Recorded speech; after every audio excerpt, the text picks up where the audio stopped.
Hello and welcome to another edition of the Under Center podcast. I'm your host, Daramar, and we are reviewing week 3 of the NFL season. I'm delighted to be joined, as always, by Reen Malloy, and returning for the first time this season, I believe, it's Al McGrath. Al, first of all, how are you? Not too bad. Not too bad. A little down after the loss yesterday, but not too bad. There's plenty more in the future, Al. Don't be worrying about that. There's plenty. This is, so me and Rain spoke about it last week. This show, especially the review show, is our therapy session. So we can just get it all off our chest. And by the end of the hour, we're all going to feel an awful lot better. That's exactly it. Excellent. Rain, how are you? I'm feeling excellent. First win for the Panthers in 10 months. First win at home in 12 months. It's a nice feeling. It's a feeling I'd forgotten. But yeah, happy out. Yeah, who would want the team that wins all the time? Because then you're just used to that feeling. You want to savor those feelings when you get a win every once in a while, you know?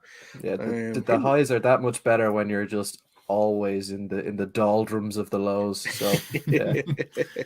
Exactly. Like I said, we are here to review week 3 of the NFL season. So we're going to go through all of Sunday's games and spend a couple of minutes on each one with some of the more burning questions coming out of each game. But before we do, I should mention that this show is brought to you in partnership with Locker. Locker is a new sports app that centralizes premium sports content and puts the power in the hands of fans to personalize their world of sport, including a range of premium NFL sources that can be tailored to your fan experience. Download for free now in the Irish or UK iOS and Play Store today. Definitely an app you should get. Also, we should mention about the Club Hero competition they are running as part of Locker. So if you download the app, you'll see a Club Hero option. If there is a local club that you play for or that you know well, you put the club in there. It's in with a chance to win €5,000 for that club to spend on whatever they want. So we've downloaded it. We're doing it for the Pirates. Do it for your club. See if you can get it for your club as well. It can be soccer, American football, any club, any sports club at all. You can download the app and be in with a chance to win €5,000 for your club. And I'm sure money that is greatly needed and would be greatly appreciated by any club around the country for sure. But let's get into the week 3 review. And I think there's no better place to start with than in South Florida. That was the gigantic AFC East matchup between the Buffalo Bills and the Miami Dolphins. Of course, the Miami Dolphins win by 21 points to 19. Lads, the talk of this game before a ball was snapped was the lack of experience in the Bills defense, especially in the backfield. 4 players that had never played together before in the cornerbacks and safety positions due to injuries. But the biggest struggle I saw throughout the whole game, and Ryan, I'll start with you first on this one, was the Bills' inability on the offensive line to stop the Miami defense getting at Josh Allen. Yeah, they were absolutely a fantastic unit during that game.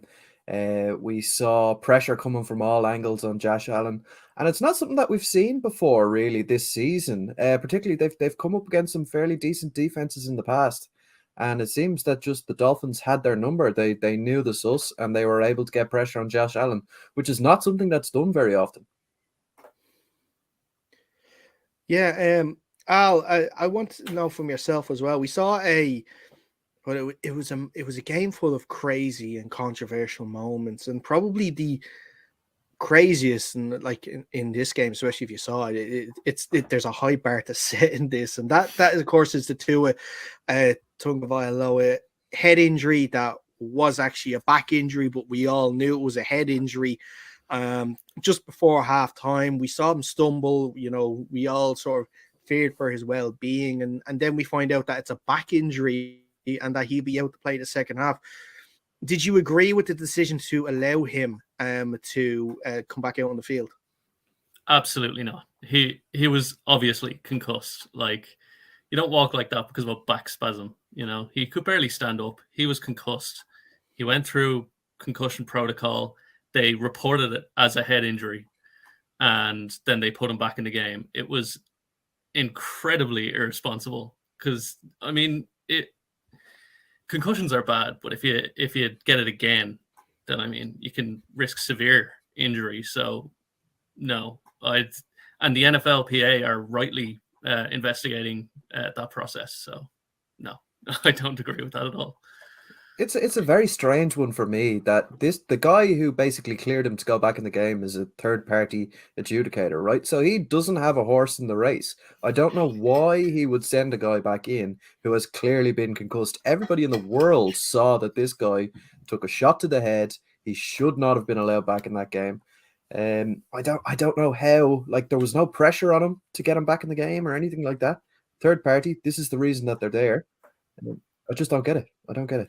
No, and at no point in the moments after the hit, because it wasn't more the hit from a player, it was more the back of his head hitting the ground. I think after he was pushed, I think it was Matt Milano that did it. After the ball was thrown, at no point after he got up, at no point after he stumbled, after he got up after stumbling, walking off the pitch, did he hold his back in any way. It was all the head, and we all knew that. And yeah, I think some serious questions need to be asked, and I think some serious questions need to be asked about the Dolphins organization pushing this, and to see who was the person. And I'm guessing it comes down to the call of, like, of course, the player is never going to want to leave a game, but management, head coaches have to sort of, make that decision for the wellness of their own player. And I feel that they didn't in this case, and they've missed a step here for player welfare, player safety.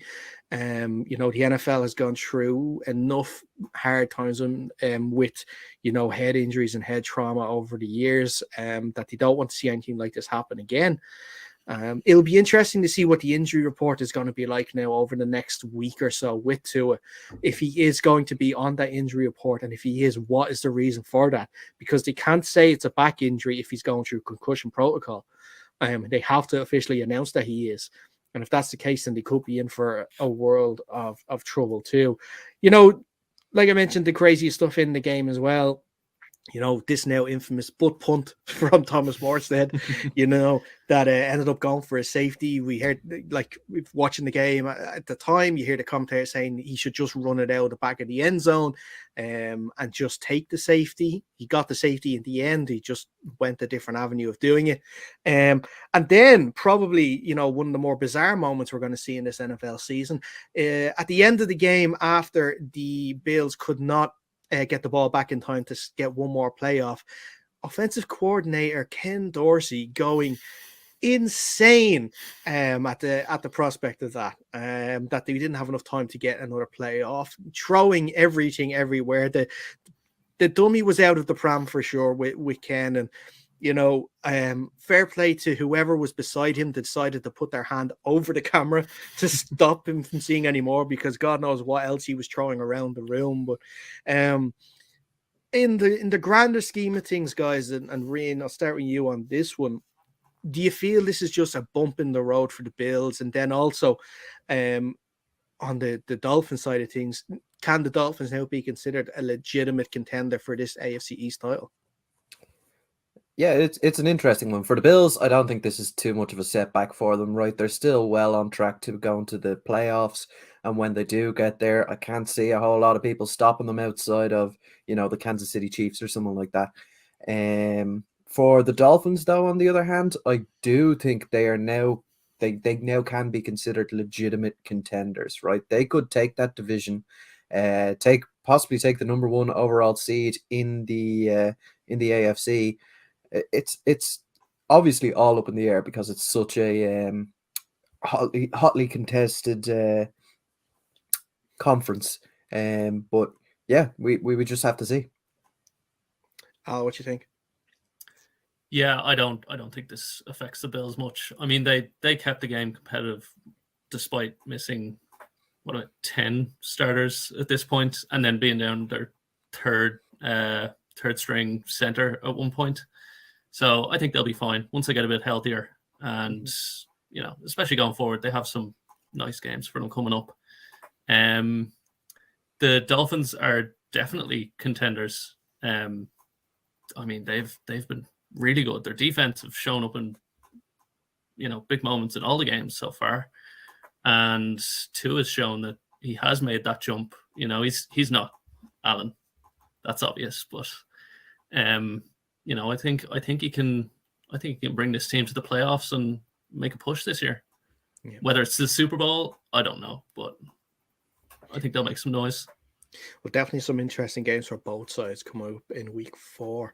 The Dolphins playing in the Thursday night football game against the Cincinnati Bengals in Cincinnati. And then on Sunday, I know, Rain, you mentioned that the Bills have a couple of nice games coming up.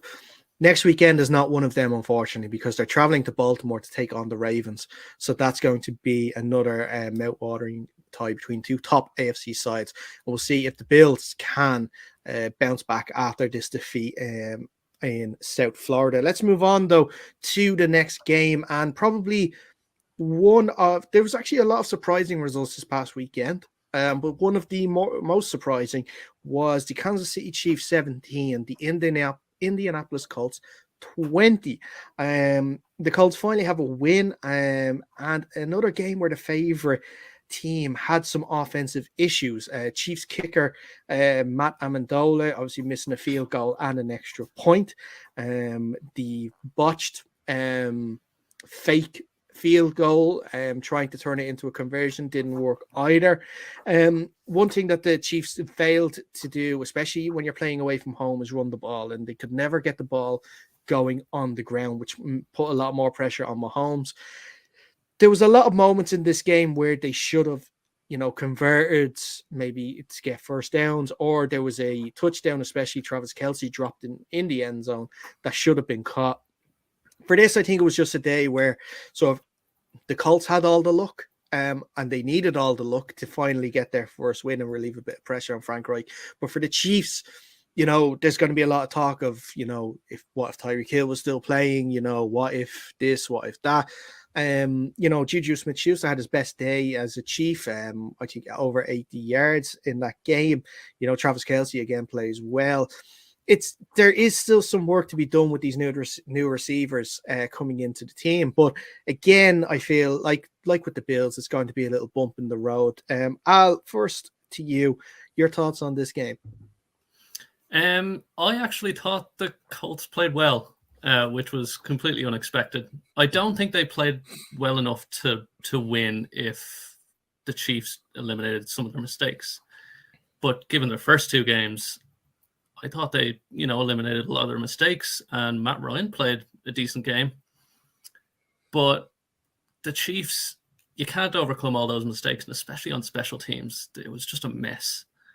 They were just across the board undisciplined on special teams. So, and Mahomes wasn't fully Mahomes. He made a few of his own mistakes. I think it's just one of those games. They'll be back next week and with a vengeance anyway.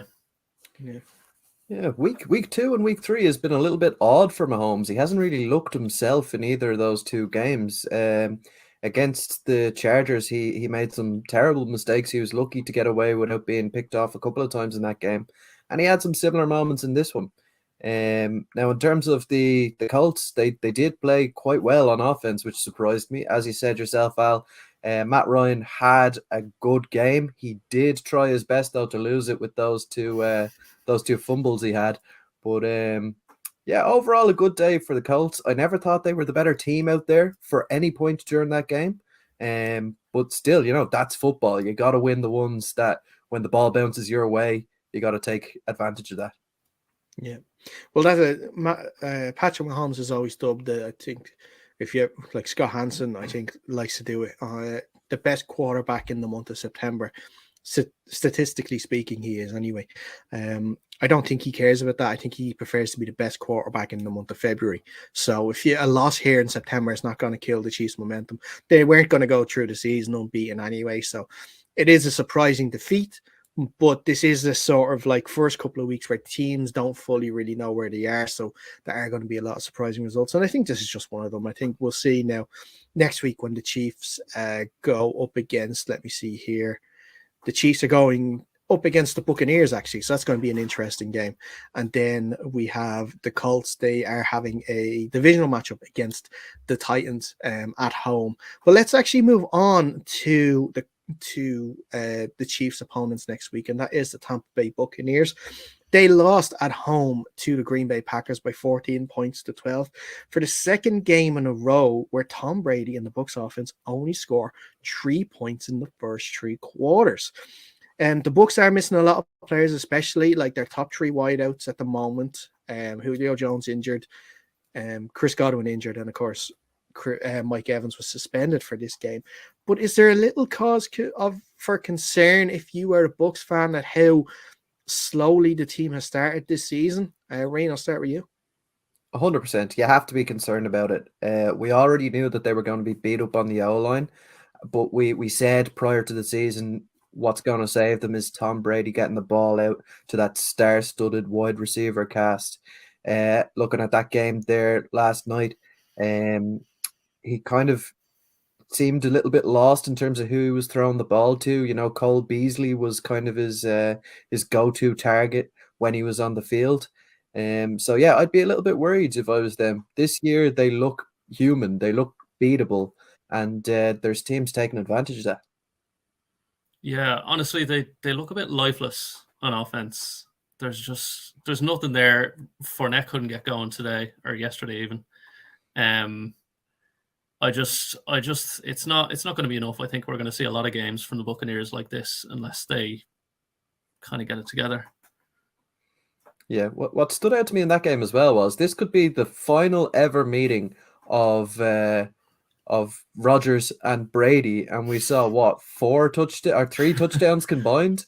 I was expecting this like offensive just shootout, and we just didn't see it. It looked like the Green Bay Packers were going to put up 50 points after the first, whatever it was, 10 minutes when they had the 2 touchdowns. But yeah, it just stalled out completely from there. Yeah, well, it was the game where 2 fantastic legendary quarterbacks were throwing the ball to people that they didn't really trust. And that's what it was. Brady doesn't trust the people that he's thrown to. Sorry, excuse me. I know Russell Gage had a very nice day as well. Yesterday's probably the most established receiver that you had there on the pitch. And with Rodgers, he is throwing to people again that have just been drafted, and the only person that he's familiar with is Randall Cobb, who gave up the fumble as well. So it's not great there for the Packers and the Buccaneers in terms of offensive weapons. Lucky for them, they're on the AFC side of the conference or NFC side of the conference, where you know the bar to get into the playoffs is not going to be as high as the AFC. So there is a chance that they might see each other again in January. We'll see how the seedings play out, but if that is the last time they do play each other, a total of 600 combined yards for both teams is not great for the meeting between 2.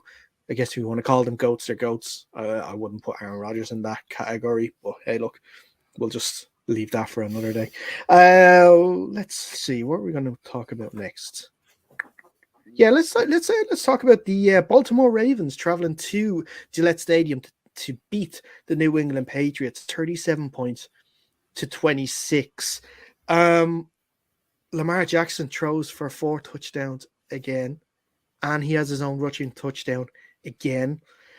You know, this for me, I know there's another player that we'll talk about a little bit later that's getting a lot of MVP talk, but for me, Lamar Jackson is the clear MVP front runner at the moment. I think that he's not getting enough recognition from the media for how well he started this season and how good he's looked throwing the ball as well, because that's one thing that that's always been a stick to sort of beat him with a little bit, is the fact that he hasn't been able to throw the ball well. But he's been really accurate this year.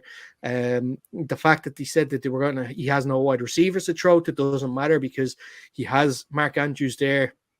Rashad Bateman has started off the season really well, and Devin Duvernay has popped up. I think he's the top touchdown scorer at the moment in the league too. So he's definitely got some players there to help him.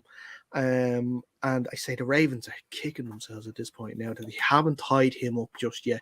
They should have just gave him that guaranteed money because he's going to cost so much more in the next off season. But Al, first of all, with the Ravens and Lamar Jackson side of this game, it was total domination from them, and they have definitely recovered from that shock loss to Miami.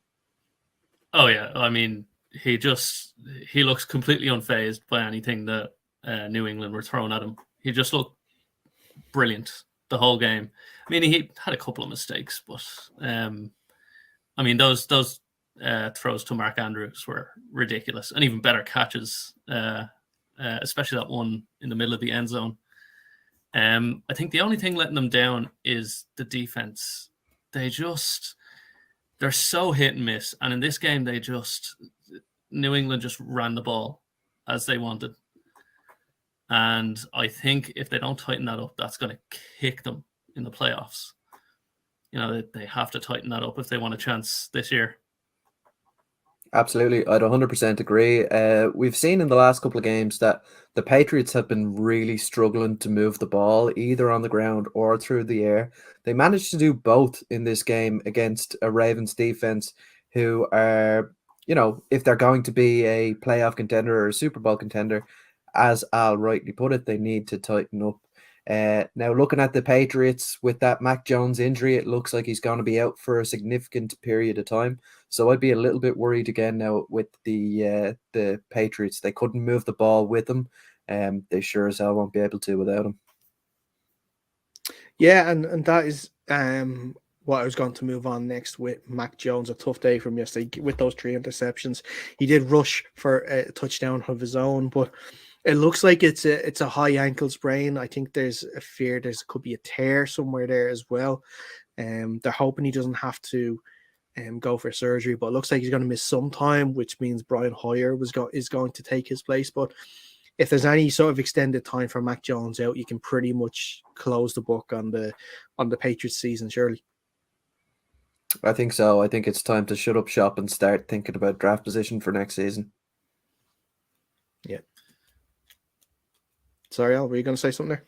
No, I was going to say, yeah, I mirror that. I think they're done for the season. I mean, with a high ankle sprain, you know, a good one, you're looking at 6 weeks. So I think he's done for the season.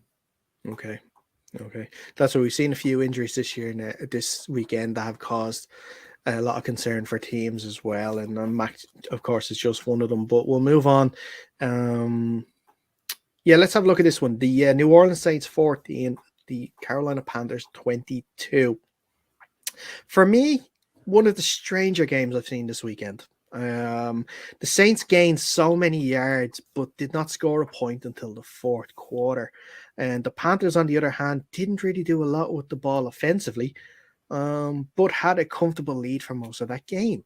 No, this is just me. This is just what I noticed on this, but this game seemed like so non-eventful that the red zone weren't showing it too much, and when they did pan to the game, I genuinely forgot that these two teams were actually playing. But Reen, since you are the Panthers fan on this, you can tell me I'm wrong if I am. But what did you make of the game yesterday? You absolutely were not wrong. There was nothing going on in this game at all. It popped up at the end of the game. Christian McCaffrey ran for over 100 yards. I don't see how that happened at all. It seemed like he was getting stuffed for 2 or 3 yards on every single play. I think what really won this game for the Panthers was their defense. They were dominant on defense. We saw Frankie Louvu with the strip on Alvin Kamara, and Frankie Louvu has been playing to a really high level this year, possible Pro Bowler, I would say. But yeah, the defense was dominant, and the blocked kick as well that they had. Will Lutz had a pretty poor day. 1 blocked kick, 1 missed from, I think it was 48 yards or something like that. A kick he should have made realistically.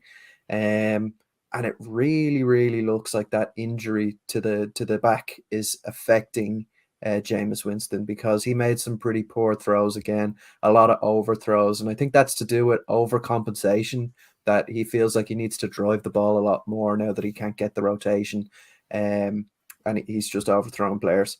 But I mean, look, positives to be had on the Panthers side of the ball with that defense, but they really need to get things going on the offense. I think without that big long touchdown run or touchdown pass to Laviska Shenault, I'd say they had around 100 yards passing on the game, which is just not good enough in the NFL. Yeah. Al, for this on the Saints side of things, a bit of a concerning start to the season for them. They scraped that win against the Falcons in week 1. They struggled offensively again in week 2 as well as yesterday. And with Jameis Winston carrying these 4 fractures in his back as well, is there a little concern there now for the Saints going forward for the rest of this year? I think so. I mean, Alvin Kamara has been a complete non-factor. I think he missed a game last week, but He did. yeah. But first game and this game, just complete non-factor. Wasn't even. Might as well have just stayed in the sideline.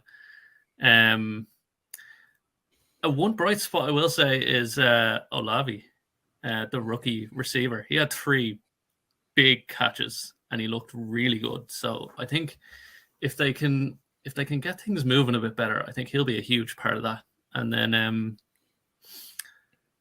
I don't know why I'm blanking on his name now. Mike Thomas. Mike Thomas. He had one good game. He had a few catches last week, but didn't see him yesterday. So I think it's just they're one-dimensional, and that's why they're struggling. They don't have a good target share, and without why can't I think of these names? Their tight end quarterback.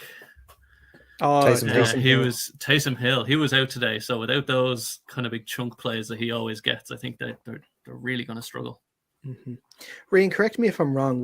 Did Mike Thomas go down in that game? He did, and so did Jarvis Landry at one point. So they were really down to bare bones. Marcus Callaway was in the starting lineup by the end of the game, as was I can't even remember the other guy's name. Deontay Johnson, maybe. Traquan Smith, but actually. Traquan Smith. Yeah. But Callaway had a great catch in the end zone for a touchdown. Yes. So they do have a little bit of depth there at wide receiver, but I mean, Chris Olave was absolutely the standout there. 146 yards on the game. Excellent day.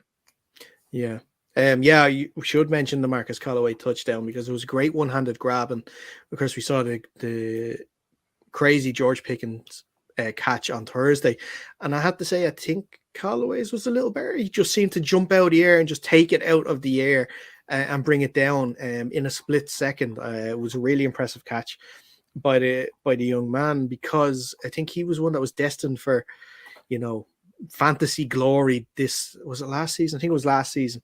He was talked up a lot and he didn't quite deliver. So hopefully this is the kickstart that he needs. And if there is injuries, that maybe he can push on and, strike a claim for that starting wide receiver position for the rest of the season. Of course, the Saints now next week are going to be taking part in the first of the London games, going up against the Minnesota Vikings at Tottenham Hotspur Stadium next Sunday. But let's talk about the Vikings, because they are going to head to London this week with a win because they beat the Detroit Lions 28 points to 24. The Vikings escape with a victory over their division rivals after being down 14-0 at one point early in the game. In the end, it came down to Dan Campbell's decision to go for a 53-yard field goal with 70 seconds left on the clock instead of punting it and making the Vikings go the length of the field. They missed the field goal. They gave the Vikings a short field to go with it, and that's all they needed, with a KJ Osborne touchdown in the last few seconds to seal the win for the Vikings. A much-needed win after their poor performance on Monday night against the Philadelphia Eagles. Some injury concerns for the Lions coming out of this game as well, because DeAndre Swift looks like he's going to be out until after the bye week with a shoulder injury. Amon-Ra St. Brown went down for a little bit as well. I believe he came back towards the end of the game. He was struggling with an injury too. But for as interesting and as fun as these Lions games are, they still are having problems closing out games and, getting the wins, because they are 1-2 at the moment. The only win coming against the Commanders, who also ran it close as well. And Rian, has to be some questions at a certain point saying, yes, it's fun to watch your games, but at some point you have to learn to close them out. Yeah, it must be pretty painful for Lions fans at the moment to be, losing these one-score games a lot. Like it happened at the end of last season as well. They were losing by one score in every single game. And I can't remember the last time where the number one scoring offense in the league had a losing record. It's bizarre, but they really need to tighten things up on defense when they do get these big leads. Like a 14-point lead should not be given up in the NFL.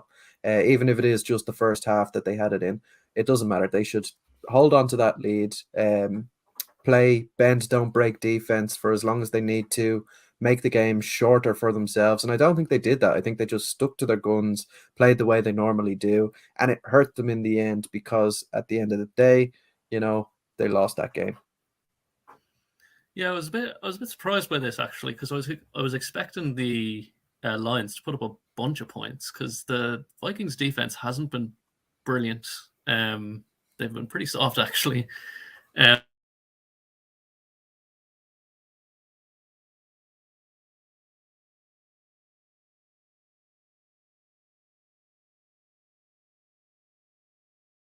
don't think the Vikings are all that good on defense, so I think this will be a kind of one-time thing because they lost my train of thought. Sorry. You're okay. You're Tired. Okay. You're okay. We'll move on. I want to ask actually a bit about the Vikings because it was vital for them to get this victory after the poor performance against Philadelphia, like I said on Monday, and with the way the division is shaping out at the moment, because like I said, you had the Detroit Lions that were 1-1, you were 1-1 too. You have the Packers 2-1 and the Bears 2-1 as well. So like it is a tight division already, and it is definitely one there for the taking. 100% it is. Say that again, sorry.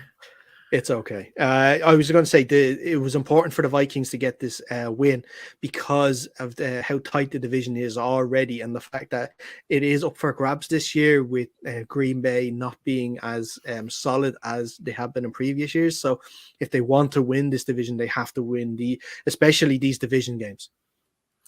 Definitely. Oh yeah. I mean, I think their offense is good enough to do it.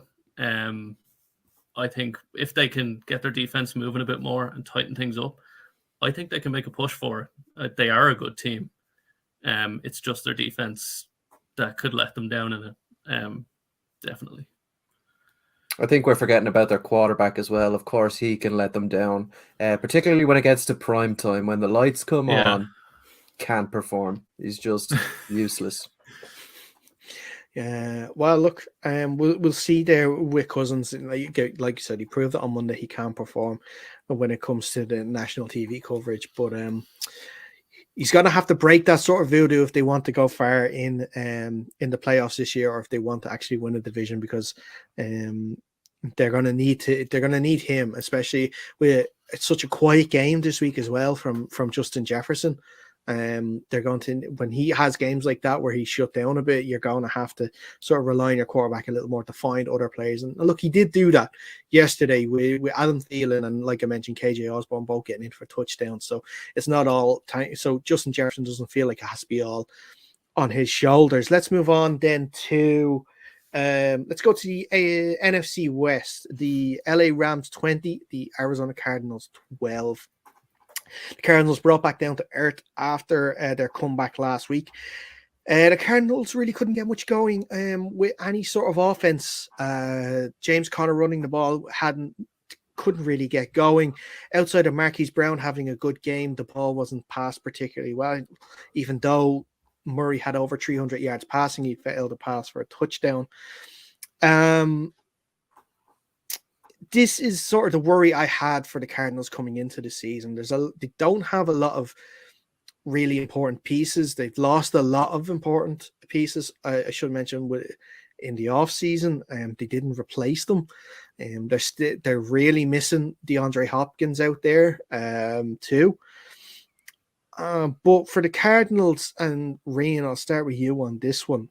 From the ecstasy of last week and coming back in that game against the Raiders to, having this game against the Rams, and, for as poorly as the Rams offense played as well at times, like Matt Stafford didn't throw a touchdown pass for his first time as a Ram. It was a kind of a poor offensive showing from both sides, but the Cardinals, when they're in these sort of games, they have to sort of win them if they want to, consider themselves, which they think as being, serious playoff contenders. Yeah, I think they're a bit delusional if they think they're serious playoff contenders. I don't think the Cardinals are a very good football team at all. Beating that Raiders team last week, the Raiders don't look good either. This team could be 0-3 very easily, and I don't think they would be like the worst 0-3 team in the league, or the best 0-3 team in the league even, if they were. Now the Rams, they absolutely struggled. I don't know what has been going on these last couple of weeks with those Rams, but they imploded at the end of the last game against the Atlanta Falcons, and they did not have a good game this week. I thought there was going to be a Super Bowl hangover there from last season, but I didn't expect it to be as bad as it was. They still have plenty of weapons on that offense. They're just not executing. Yeah. On the Cardinals, if you're paying your quarterback, $45 million or something, you want him to kind of maybe score some points, just points. And Kyler just looks lost. Now he is making some nice throws, but that's not going to cut it. Now he was under constant pressure because Aaron Donald. So I give him a bit of leeway there, but I don't think Kyler's been good. I thought it was a mistake paying him, and it looks to be right so far. And the Rams, I don't know. I don't think there's a single unit on their team that look really good. There's Aaron Donald, but I mean, that's the best part of their team by far. They don't look like a good cohesive unit like they did last year. They look a bit disjointed this year. That kind of. Well, I don't like either of these. The one bright spark they have on the offense, at least, is Cooper Kupp. And look, if they could take a bit of time to get, fully into this year, then look, that's fine. I think they can afford it too, because, like I said, that division is there for the taking.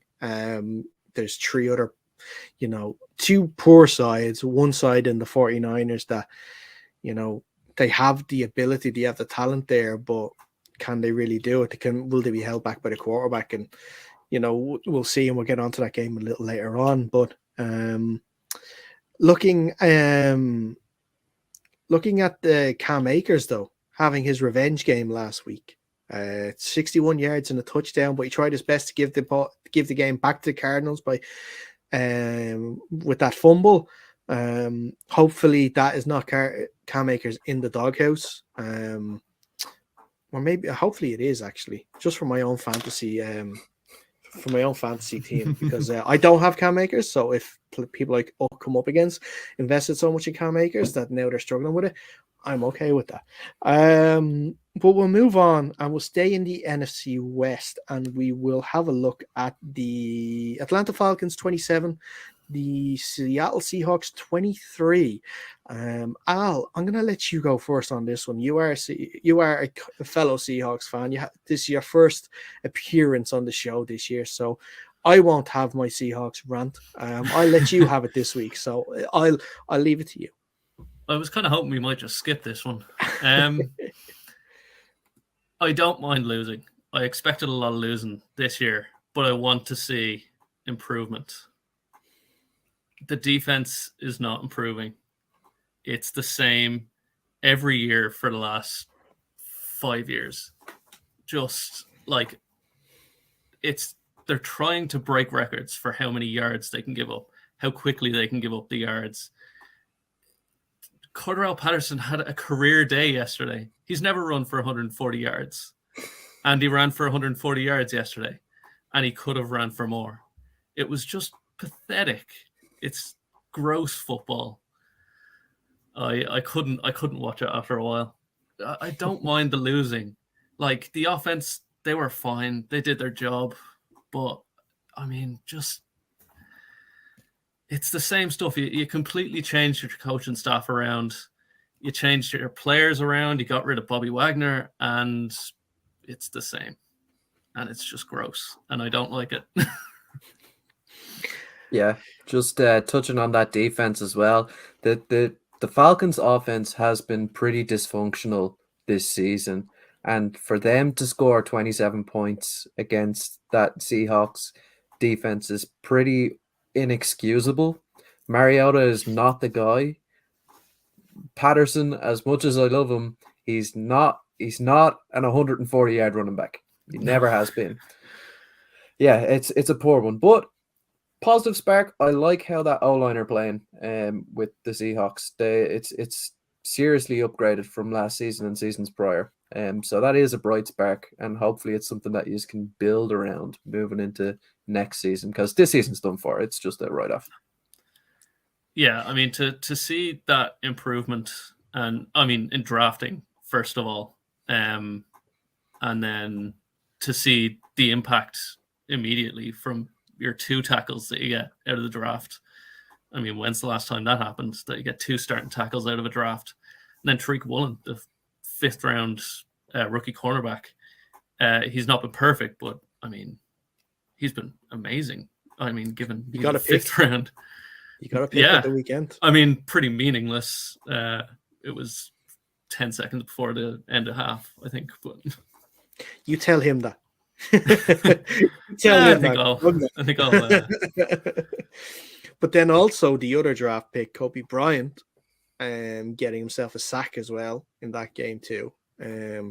So the draft class is starting to make appearances, which would be good. Kenneth Walker had a few decent runs. You want to get more on the ball. The one problem I had on this game was the amount of stupid penalties that the Seahawks defense gave up to extend drives on 3rd down when they shouldn't be doing it, and then also on the offense to put their offense to stop, good plays and to stop them going down the field, and to put them sort of to handicap them a little bit in that sense too. It's too many stupid holding call penalties or defensive interference penalties, which didn't need to happen.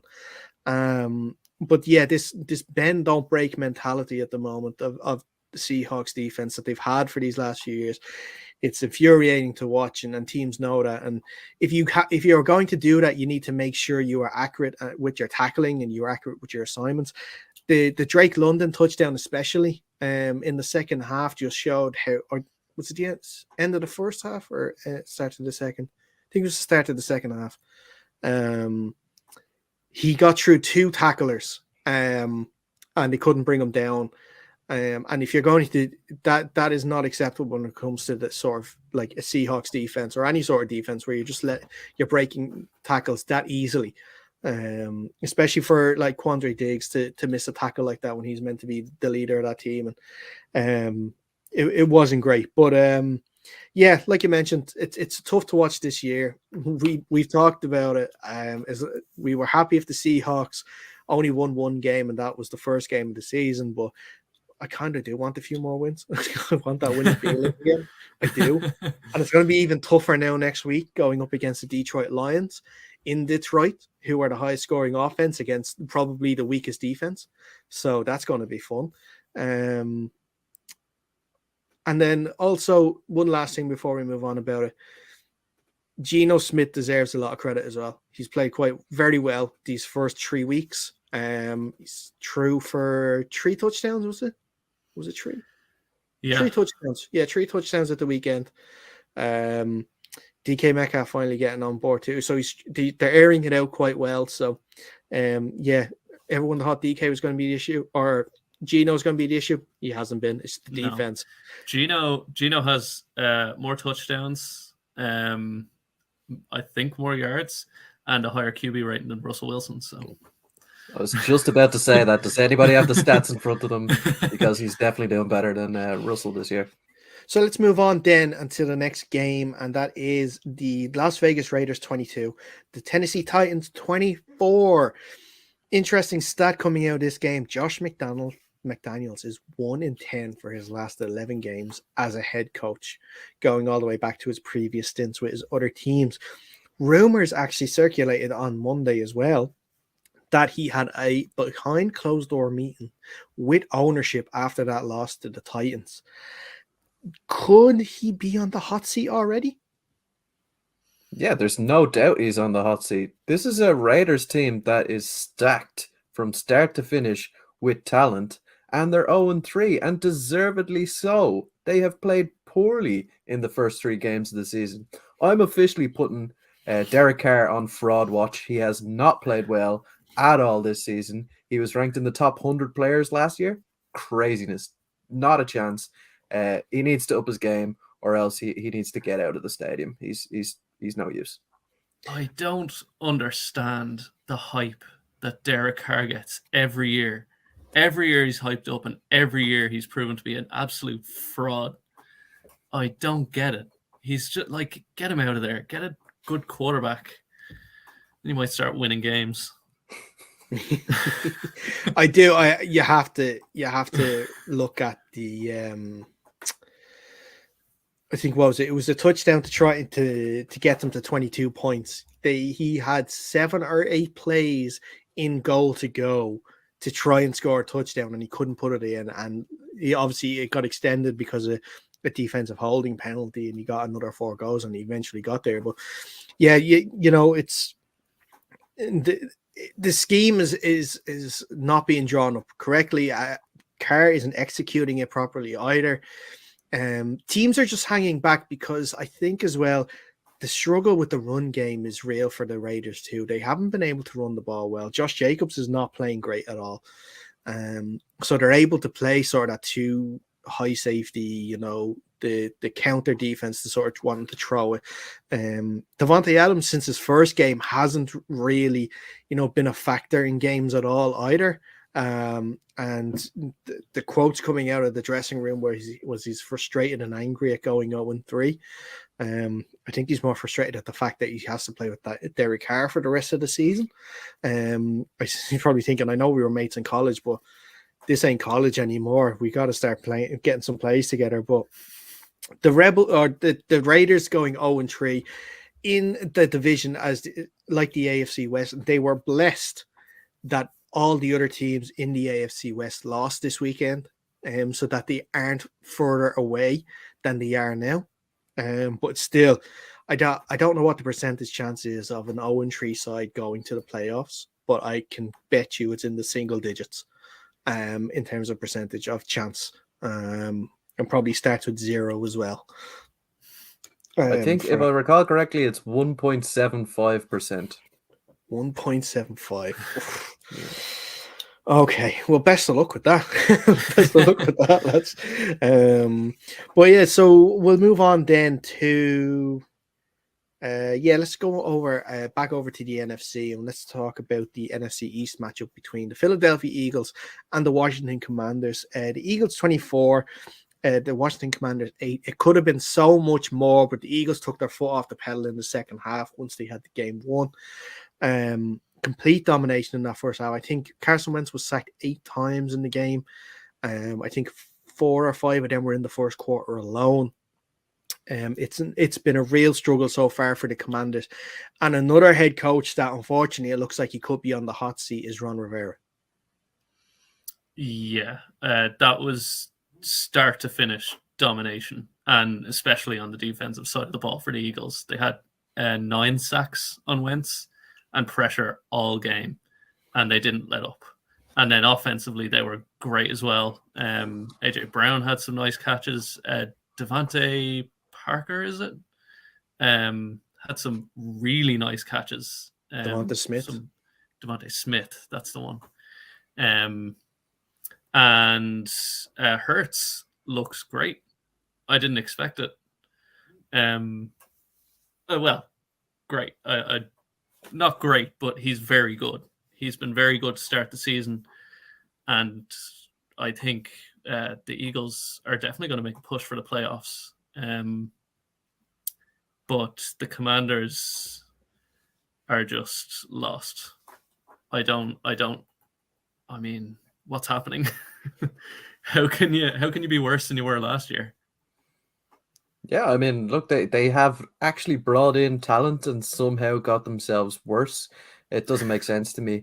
I think a couple of those sacks as well are on Carson Wentz. He held onto that ball way too long on a couple of them. A few fourth downs as well that he got sacked. That's inexcusable. Third downs where he's getting sacked as well. Also inexcusable. Get rid of the ball. Throw the ball away. Live to fight another day. I know he's a gunslinger. He wants to win games with his arms, but he just doesn't have the talent to do that, particularly against an Eagles defense that has been as dominant as it has. Now, a lot of guys are getting very rah-rah about the Eagles at the moment. I would like to see that offense go up against a top-class defense. I don't think they've really faced off against anybody elite in the first 3 weeks of the season. So I just want to see them taken down a peg. The Eagles fandom are getting a little bit mouthy at the moment. They are, and they got a little mouthy with us, I think, after Monday night's win over the Vikings as well. Because if I'm right, only one of us, this guy here, predicted they would beat the Vikings. So I was spared any grief, but you guys were at the mercy of Eagles fans just waiting to rub it in. And a few took it a bit too far, and we don't condone that. Like, we were all for banter, but there is a point where it's a little it goes a little too far. Now, they are entertaining the Jaguars next week, so that's going to be an interesting game, especially after the Jaguars performance on Sunday. I'll tell you what, actually, let's talk about that game now, because the Jaguars went to SoFi Stadium and they beat up on an already beaten up Justin Herbert and the Chargers, winning by 38 points to 10. The Chargers are losing this game, but that wasn't the only thing that they lost. They've lost Rashawn Slater, their left tackle, for the season with a bicep injury. Joey Bosa had to leave the game during it with a groin injury. Although Herbert looked fine, it looked as though the rib injury wasn't affecting him too much. But with his star left tackle gone, there is probably a lot more cause for concern now with the following few weeks coming up. Al, what do you think? Yeah, I mean, to start, I was staggered that they kept him in the game. 5 minutes left, they're down 38-10, and they're still trotting him out there and risking further injury, which is, torn rib cartilage is no joke. If that gets worse, that's potentially him done for the season. So just unnecessary risks with this game. And now with Slater out, I think, that was one of his biggest things on offense, protecting him. And now I don't know. I don't know what's going to happen. It's a huge loss for them. Yeah, he's a QB who's able to get the ball out quickly. So just in a vacuum, it shouldn't really affect him too much that the left tackle is gone. Obviously, when you lose a left tackle, it is a huge thing for any offensive line. But with the speed he gets the ball out, it shouldn't affect him from a kind of a pressure point of view, if you know what I mean. But I think it's going to be a serious confidence knock for him that he's already been beaten up throughout the season, and now he's missing his main guy on that offensive line. Going back to what you said, Dara, I actually think he was a little bit affected by this rib cartilage. I didn't think the ball was coming out with as much zip as it usually does. Usually that guy throws it on a rope, and I just saw the slightest little bit of wobble in some of those passes, maybe not the same velocity, and it allowed for the Jacksonville defense to break on that ball more than we've seen from other defenses that he's faced this past season. Mhm. And on the Jacksonville side of things, a fantastic victory for possibly the Trevor Lawrence breakout game we've been hoping for this year. 3 touchdowns with 100 or 262 yards, I should say. James Robinson as well, continuing to dominate on the ground with 100 yards rushing and a touchdown too. That touchdown coming off that fourth down run where I think he ran, was it 50 yards for a two. The Jaguars have been really good these past 2 weeks, and Doug Peterson is really laying down the groundwork here for a very competitive team in a division that is not great and could offer the Jaguars a chance and a route into the playoffs. Well, I mean, they're leading the division at the moment, so it's all looking up for the Jaguars. They're actually looking like a pretty good side. That defense looks dominant at times, and their offense is humming at the moment. I think Trevor Lawrence should win Comeback Player of the Year. I know he wasn't injured last season, but he was mentally scarred by that coaching staff that was there. I think he should be given special exemption to win that award. What do you think about the game? I was staggered, to be honest. I didn't think the Chargers were going to be brilliant in this game, but I didn't think they were going to get hammered 38-10. I mean, it was just a total dismantling. As Ree said, I do think the rib thing did affect Herbert a little bit. But I think he could have played well enough, but they're definitely missing Keenan Allen. They don't have much behind him, and their defense was pretty poor. I think people are being a little bit generous after this game with the Jags. They were good, no doubt. I don't want to take too much away from them, but I don't know. They looked off. They were just kind of lost, just giving up some easy completions. So I think they'll come back from this, but that was a pretty ugly loss for the Chargers. Yeah, it was. Let's see if they can brush themselves down and, get over this defeat quickly, going up against the Houston Texans next week. And the Texans themselves are coming off a loss because they lost in Soldier Field against the Chicago Bears by 23 points to 20. A game to forget, you could say, for the neutral. Great game for Chicago Bears to win, to go 2-1 on the year. Probably the most unbelievable 2-1 team in the league so far this year. Justin Fields struggled in that game, throwing 2 picks. He has been sort of restricted this season from throwing the ball. They're going with a run first mentality in Chicago, with new coach Matt Eberflus. The Texans had their own running back, Damian Pierce, having his sort of breakout game, scoring a couple of, I think it was 2 touchdowns, wasn't he, that he scored? Was it just a one? No, he scored just a one, sorry, on Sunday. But still, nonetheless, a great game for him too. But the Bears winning this game, but concern still around the quarterback. Yeah, this is not a sustainable offense at the moment. I mean, how many pass attempts did Justin Fields have? I think it was 17. 17, yeah. I mean, and then he got picked off twice by Petrie, I think it was. Yeah. He has to improve. I don't think he has a huge amount of help on offense, both receiving and on the offensive line, but he has to improve. He can't just rely on his own legs and the running game. You're not going to throw 2 picks and win too often. Yeah.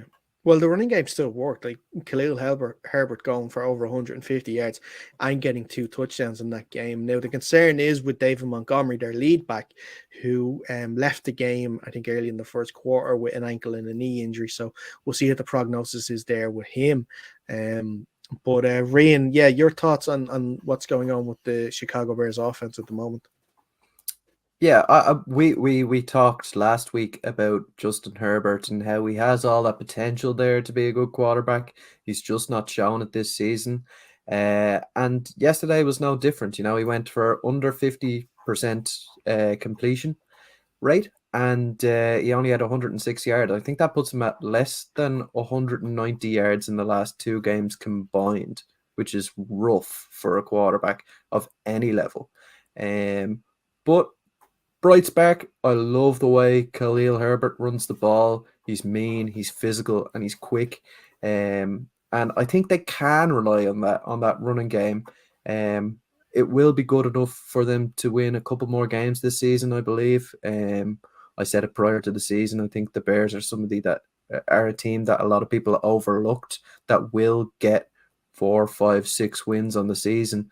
But yeah, if Justin Fields can improve, and I think he might, it's a new system out there in Chicago. Yeah, we could see them win a couple more games, but it really, really needs to. He really needs to elevate his play. We're running a little short for time here, so we'll get through these last 2 games as quickly as we can. The Cincinnati Bengals are on the board for this year, beating the New York Jets 27 points to 12 in a game where the offensive line seemed to play a little bit better for Joey Burrow.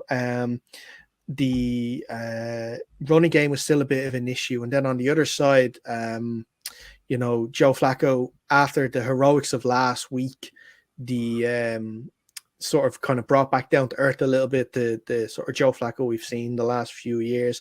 But a little concern for the rookie wide receiver, Garrett Wilson, who left the game early as well with an injury. We'll see what he's like there too. But what did you guys make of this game? I'll start with you first. The Cincinnati Bengals finally getting their first win of the year. I mean, it was expected. I didn't think they were going to go 3-0. I think they played the way I thought they would. The Jets have a surprisingly good defense this year. DJ Reed and Sauce Gardner have been very good for them. But I don't think they're not very good. They still struggle to run the ball. They can't just get a consistent passing attack going. And it's the Jets. I did predict them to get an upset win last week, but I mean, until they have the quarterback situation sorted, I don't really put much stock in wins over the Jets at the moment. Right. Yeah, I 100% agree. The issue on the offensive side of the ball is obviously the quarterback. Joe Flacco is not the guy. But Wilson could be. I think he has all the talent that could make him a good quarterback in the league for a long time. On the defensive side of the ball, I think what they're missing is a pass rush, right? They did not get pressure on Joe Burrow this week. And for an offensive line that has been struggling badly in the first 2 weeks of the season, this was a welcome break for them. I mean, like, if you look at the stats, I think they had 2 sacks, which is a lot less than what they've been giving up in the first two games of the season. But yeah, going back to what you said, Sauce Gardner looked incredible. He shut down Jamar Chase the entire game.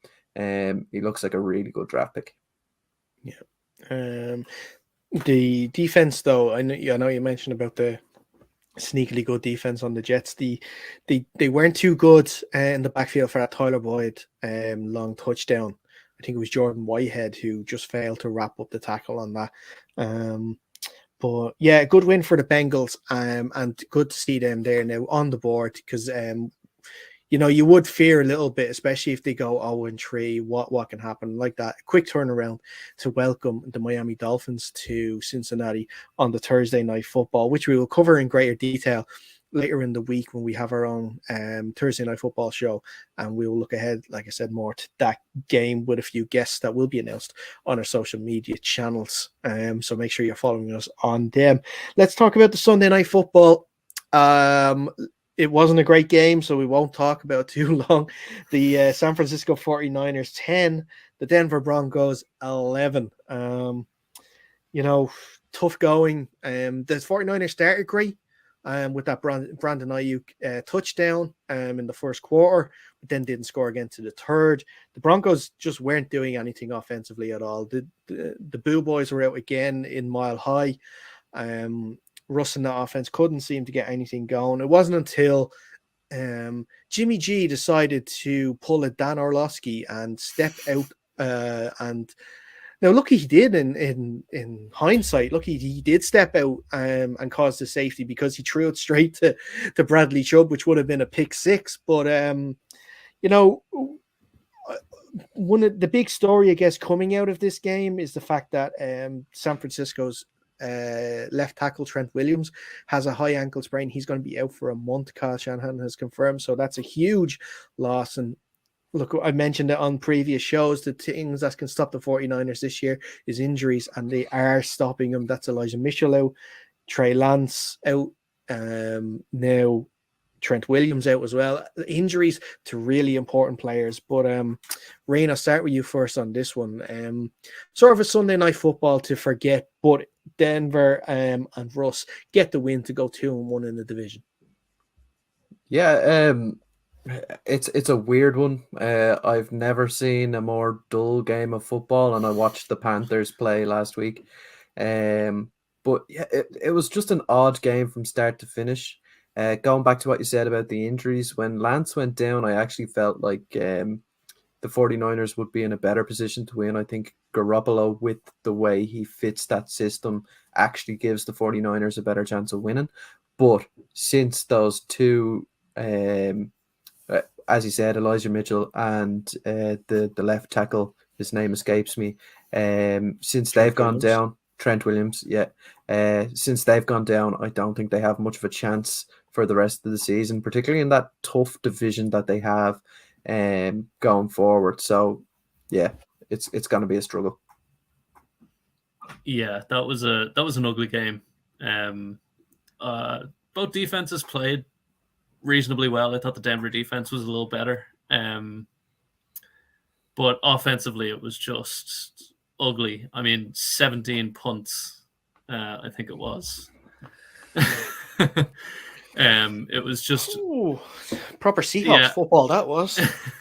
I mean, you'd sort of expect it with Jimmy G. He's not amazing, but like to see Russ struggle like that,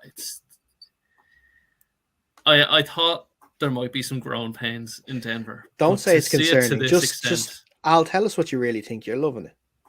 Yes, I'm loving seeing that. I want those draft picks. I want the draft picks. No, like Russ specifically, I don't like seeing him struggle. You know, I do want to see him do well. But to see Denver struggle is very good. Yeah, that's fair. That's fair. I wouldn't totally agree with you on that. I don't mind seeing Russ struggle. It just kind of lends yourself to believe that it was the right decision to sort of, let him go and make someone else pay him all that money. So which is good. Interesting game for the Broncos coming up next week because they are facing the winless Las Vegas Raiders in Vegas in a game that the Raiders have to win. If they, like we mentioned, that 1.7% chance of making the playoffs, they don't win that game, it's zero. It's done. And then for the 49ers next week, they are actually on the Monday Night Football hosting the Rams in an AFC West matchup. So that's going to be interesting for them. But that is our Week 3 roundup. Rian and Al, as always, thank you so much for coming on. It's been a pleasure. Thank you for having me on. We, as always, you're not on enough for my liking, Al. You gotta clear that calendar and start making some time for us here now. I want to. It's all right. Quit your job. It'll be fine. Yeah, that's a good idea. But like I said, we will be back on Thursday where we're going to look ahead to the game between the Bengals and the Miami Dolphins. We will have a couple of guests in store for you there too, so keep an eye on that. Keep an eye on our social channels as well, at UnderCenterPod on Twitter, at UnderCenterPod on Instagram. We're on YouTube as well. Make sure you subscribe to our channel there to be kept up with all of our shows. Under Center Podcast, you'll search for it, you will find us there. If you want to listen to the show on the go, you can, of course, wherever you get your podcasts, Under Center Podcast. That is where you will find the show, and make sure also that you download the Locker app. Like I said, we are in partnership now with Locker. It is your new sports app that centralizes premium sports content and puts the power in the hands of the fans to personalize their world of sport, including a wide range of premium NFL sources that can be tailored to your fan experience. If you're in the UK and Ireland, it's on the iOS or the Play Store. Download it there today, and make sure that you are staying close to that too, because you might see our pretty faces on the app too. So another place to see us, which is going to be great. But that is all the time we have for on this edition of the show. We will see, like I said, we'll see you again Thursday. But until then, stay safe, and we'll see you soon.